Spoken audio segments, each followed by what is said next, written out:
ಹಾಲು ಜೇನು ಪಂಚಾಮೃತ ಅಭಿಷೇಕ ಆರಾಧನೆ ಎಂತ ಭಾಗ್ಯ ಎಂತ ಪುಣ್ಯ ಬೇಡುವೆ ಮತ್ತು ಜನ್ಮವೇ.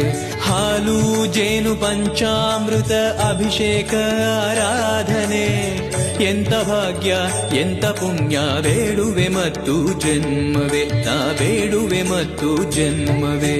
ಮೇಳತಾಳ ವಾದ್ಯದಿಂದ ನಡೆಯುತ್ತಿರುವ ಸಂಭ್ರಮ, ವೇದ ಮಂತ್ರ ಕೇಳುತ್ತಿರುವ ವೈಕುಂಠವೇ ಮಂತ್ರಾಲಯ.